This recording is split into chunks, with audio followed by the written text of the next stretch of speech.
Ndugu mabibi na mabwana, Bwana Yesu asifiwe. Tumsifu Yesu Kristo. Assalamu alaikum.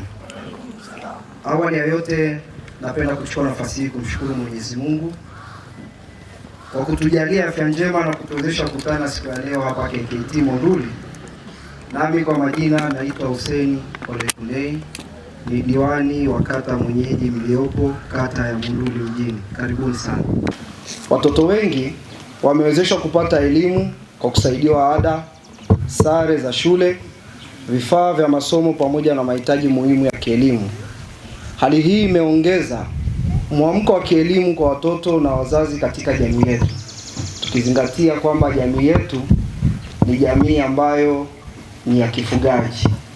Muda mwingi ulikuwa ukitumika katika kufanya shughuli za kifugaji, lakini kupitia huduma hii watoto wamepata fursa za kuhudhuria katika maeneo ya kujifunza na kujifunzia, hasa mashuleni.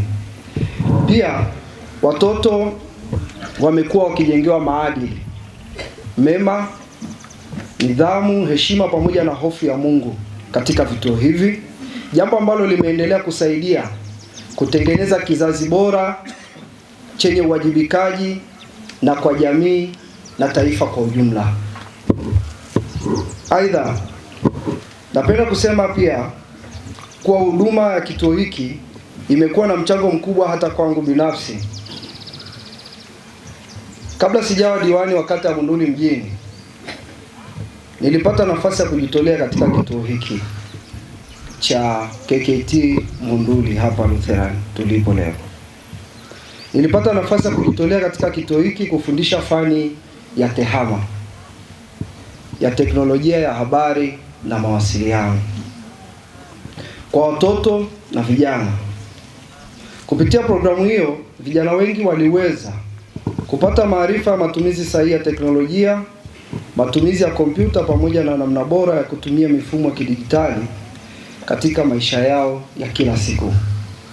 Hii imekuwa sehemu muhimu sana ya kuandaa watoto wetu na vijana wetu kukabiliana na mazingira ya teknolojia yanayoiongoza dunia kwa sasa.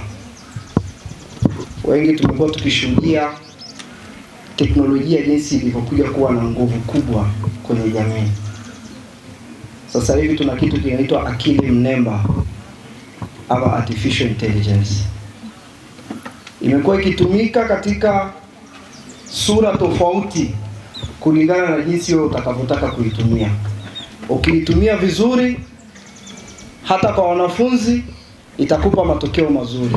Lakini pia kwa ujumla, pamoja na mambo yote hayo, ndugu mgeni rasmi, matunda ya kituo cha huduma na mtoto na kijana hapa KKKT pamoja na vituo vingine vinavyozunguka kituo hiki yanaonekana wazi katika jamii kupitia ongezeko la elimu, maadili mema, matumizi sahihi ya teknolojia, ulinzi wa watoto pamoja na maendeleo ya kijana katika nyanja ya kiuchumi na kwa familia.